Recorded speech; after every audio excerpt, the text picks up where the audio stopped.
концу 2021 года цены на продукты питания во всем мире выросли до самого высокого уровня за последние десятилетия. Среди товаров первой необходимости подорожали растительное масло, зерновые и молочные продукты. По словам экономистов, такое явление стало результатом пандемии. Основными факторами роста цен на товары или инфляции можно отметить пандемию.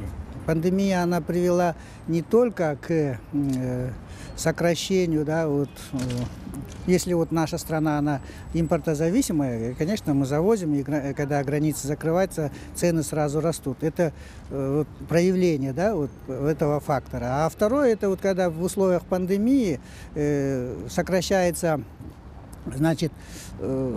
проблема с болезнью, с карантином, это привело, конечно, к сокращению производства. В прошлом году самый высокий показатель дороговизны среди стран Евразийского экономического союза наблюдался в Армении. Инфляция там выросла с 0,1-3% до 9%. В Беларуси инфляция достигла 10,5%, в России 8%, в Казахстане практически 9%, в Кыргызстане 12,5%. Действительно, незначительный рост цен в республике наблюдается.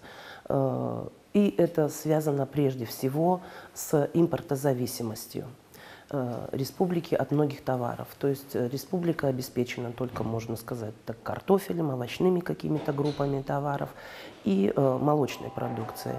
По остальным группам товаров мы практически по всему являемся, в том числе по социально значимым товарам, республика является импортозависимостью. И, естественно, на рынок республики отражается ситуация в тех странах, откуда поступает к нам продукция. В конце прошлого года самый большой рост спроса на товары первой необходимости среди государств-членов ЕАЭС был зафиксирован в Москве. Максимальная средняя розничная цена на яйца среди столиц стран ЕАЭС в ноябре 2021 года зафиксирована в Москве. Это $1,27 за десяток. А самая минимальная цена в Нур-Султане. Наиболее низкие цены на баранину были в Бишкеке, а на говядину – в Минске. Средние цены на основные продовольственные товары в центральных городах государств-членов ЕАЭС. За 1 килограмм говядины Бишкек $5.66, Нур-Султан $5.72, Москва $6.70, Минск $4.36. За 1 килограмм баранины в Бишкеке $5.61, Нур-Султан $6.87, Москва $8.19. 1 килограмм сливочного масла в Бишкеке стоит $4.19, в Нур-Султане $7.99, в Москве $12.31, в Минске $7.74. 1 литр молока в Бишкеке стоит 70 центов, в Нур-Султане 64 цента, в Москве $1.24 и в Минске 69 центов. 1 килограмм муки в Бишкеке 47 центов, в Нур-Султане 57 центов, в Москве 74 цента и в Минске 50 центов. 1 килограмм картофеля в Бишкеке можно приобрести за 44 цента, в Нур-Султане 29 центов, в Москве 62 цента и в Минске 53 цента.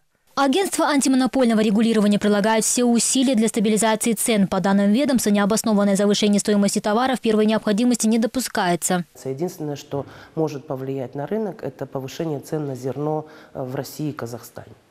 То есть государство попыталось стабилизировать этот рынок. В отношении масла, сахара мы работаем с поставщиками этой продукции, и